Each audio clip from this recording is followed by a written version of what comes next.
Nearly 130 special interest business groups, including many Chamber of Commerce chapters, construction companies, farms, landscaping businesses, restaurants, and retail stores, wrote to Biden asking him to expand the inflow of foreign visa workers to fill millions of American jobs.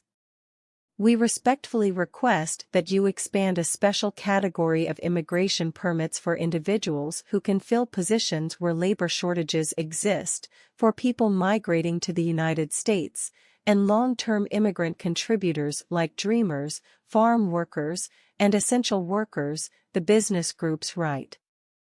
Already, the U.S. imports more than 1 million legal immigrants on green cards annually, in addition to more than 1 million foreign visa workers who arrive specifically to take American jobs. Likewise, under Biden, tens of thousands are securing work permits after crossing the southern border. In particular, the business groups pointed to a plan touted by Republican governors Eric Holcomb of Indiana and Spencer Cox of Utah that gives states the ability to import foreign visa workers whenever business interests in such states decided that there are labor shortages that cannot be filled with Americans. One plan advanced by Republican governors, Eric Holcomb of Indiana and Spencer Cox of Utah, would allow states to sponsor immigrant workers, the business groups wrote. With that authority, states could decide how many visas are needed each year for specific jobs. U.S. Senators Bob Menendez, Democrat New Jersey, and Dick Durbin, Democrat Illinois, support the idea, as does New York Governor Kathy Hochul. Emphasis added.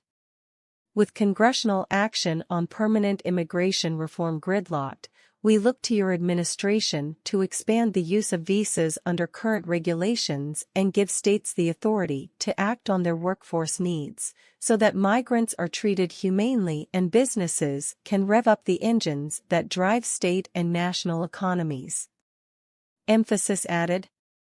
The latest push by special interest business groups to open a constant flow of foreign visa workers to hire comes as Biden has ballooned the nation's labor market through mass immigration while remaining largely unconcerned with the issue of Americans dropping out of the workforce.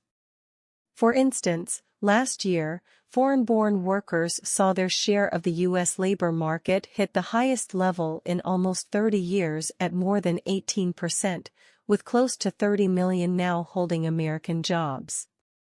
At the same time, the number of native-born Americans in the workforce has declined by 0.5%. Likewise, unemployment for foreign-born workers was lower last year, at 3.4%, than the unemployment rate for native-born Americans, at 3.7%.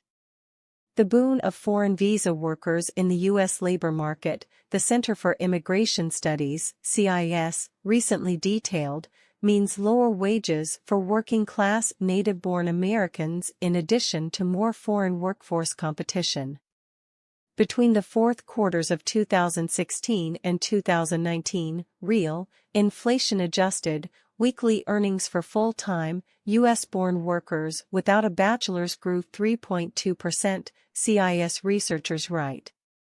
During this time, growth in the total immigrant population, legal and illegal, averaged about 400,000 a year, compared to about 730,000 a year from 2012 to 2016, when earnings actually fell slightly for the less educated U.S.-born Americans, by a majority, say businesses should work harder to recruit those on the labor market sidelines rather than the federal government importing foreign workers for them.